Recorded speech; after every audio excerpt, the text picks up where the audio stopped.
This is very important illustration of second chapter. This is 2.4. Here I have a square. It has the length of the side is d. And see here the distance between A to B, B to C, C to D, D to A is d. But the distance of, you can see here, AB is equal to BC is equal to CD is equal to AD, and this one is D.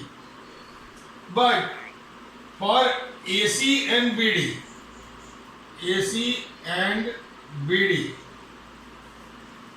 this is hypotenuse for this right angle triangle. So what will happen? So D square plus D square, that is, suppose this one is x, same as BD is x. So x square is equal to d square plus d square, that is x square is equal to, so x is equal to under root 2d. So this one is under root 2d. So first of all I got the length of each and every side. So now I want to find out potential energy of this whole system. First of all, I want to find out the potential energy of the whole system. Here A, B, C, D are four vertices of this square. A square में चार vertices છે. Here first of all, first one, when there isn't any kind of charge on this square, when there isn't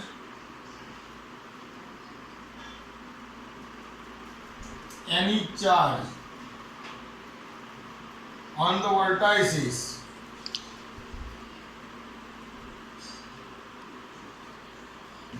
plus q charge is placed on A. First of all, when there isn't any charge, कोई charge न तो त्यार आपने plus ए ने यहाँ कर plus Q ने ए पर मूक्यो, तो the work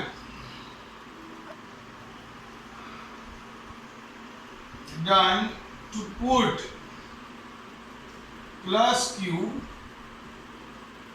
at A is 0, because there isn't any kind of force is present.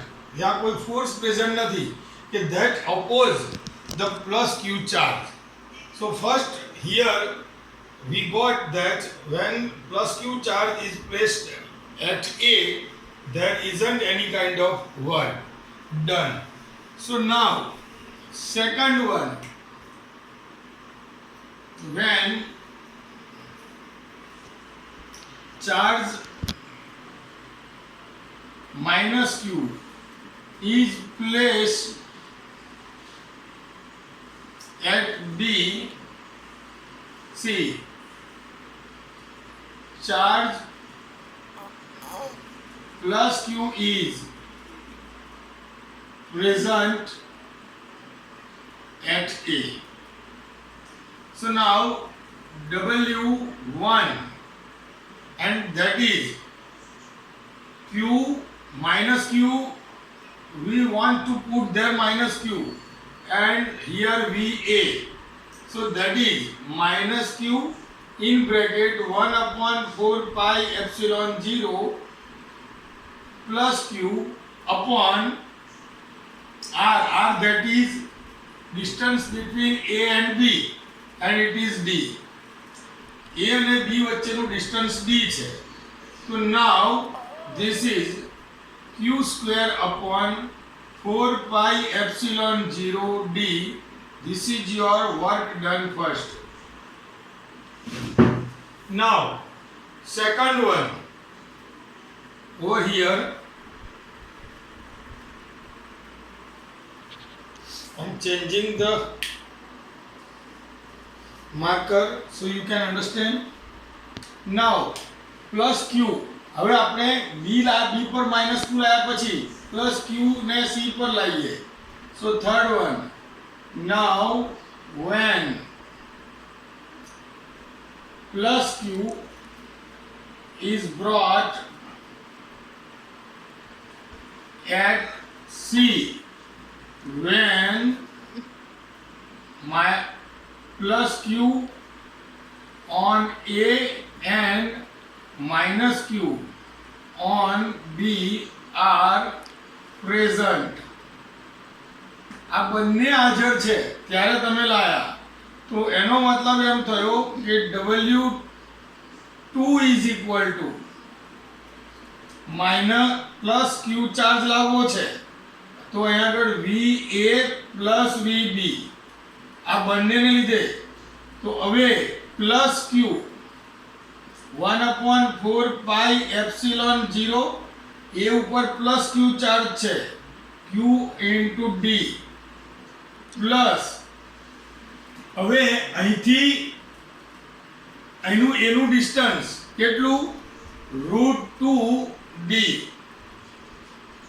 આનું ડિસ્ટન્સ √2d પ્લસ c થી b નું ડિસ્ટન્સ તો અહીં આગળ 1/4 પાઈ એપ્સિલોન 0 ઇન્ટુ અહીંયા માઇનસ q છે માઇનસ q અપોન d કારણ કે અહીંયા આગળ આ બંને વચ્ચેનું ડિસ્ટન્સ d અને આનું ડિસ્ટન્સ x તો આને અંદર મલ્ટીપ્લાય કરો તો શું થાય q² દેખાય છે ને upon 4 pi epsilon 0 √2d minus q² upon 4 pi epsilon 0 into d.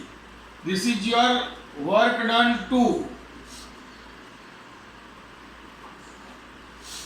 Now you have to bring minus q at d. That is your fourth number.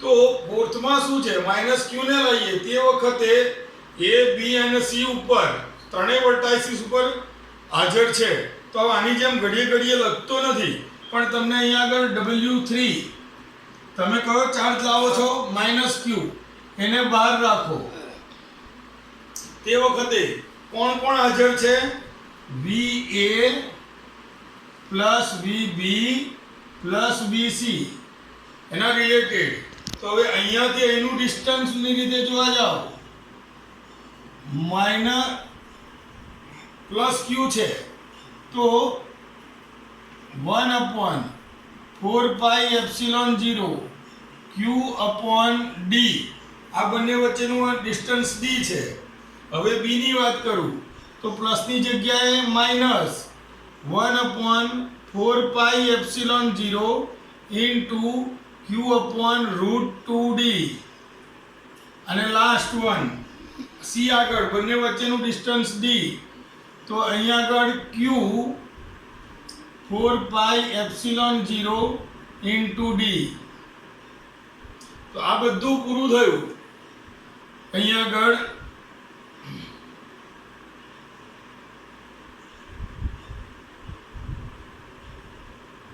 તો આખામાંથી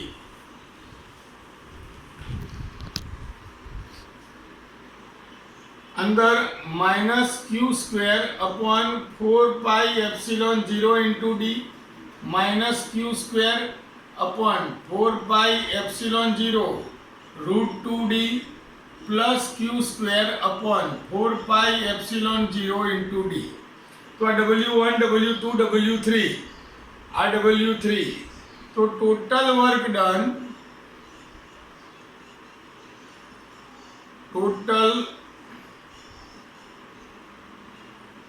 work done is the potential energy of the system.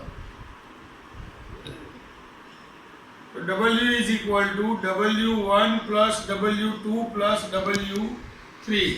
अब બધામાં q² upon 4 pi epsilon 0 common છે અને જોડે d common છે. તો અહીંયા આગળ પહેલું w1 છે q² upon 4 pi epsilon 0 d નીકળી જાય એટલે અહીં શું રહી જાય -1. બીજામાં અહીંયા આગળ જુઓ q² 4 pi epsilon 0 d નીકળી જાય એટલે અહીંયા આમાં +1/√2 રહે.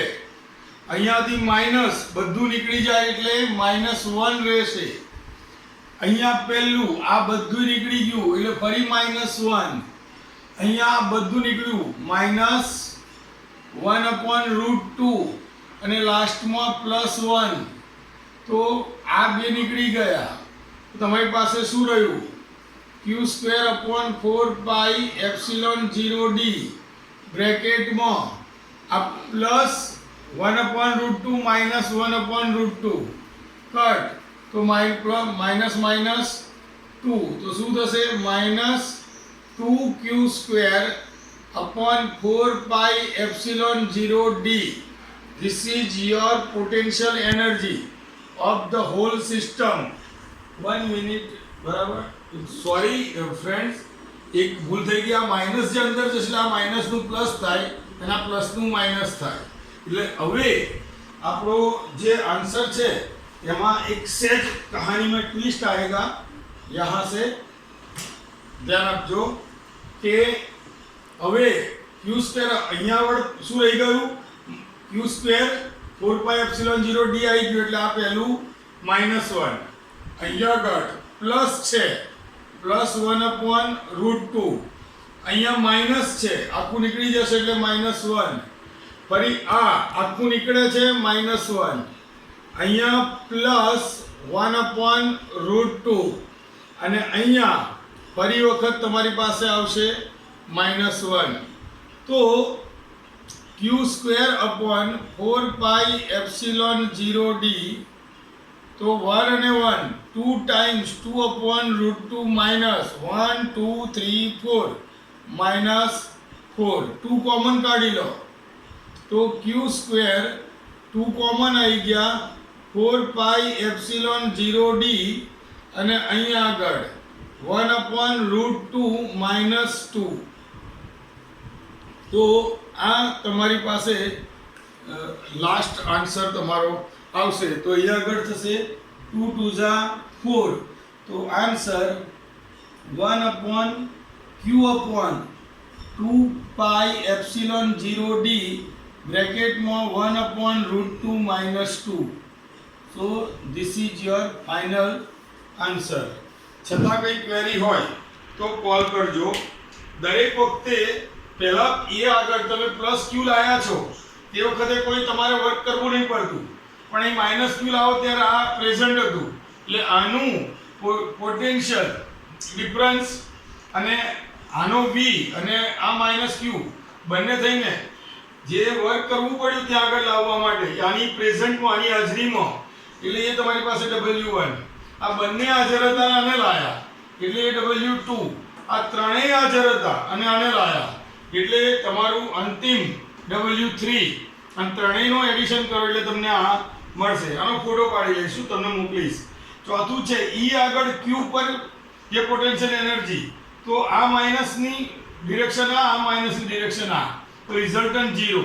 આ પ્લસની ડિરેક્શન આ પ્લસની ડિરેક્શન, તો રિઝલ્ટન્ટ 0.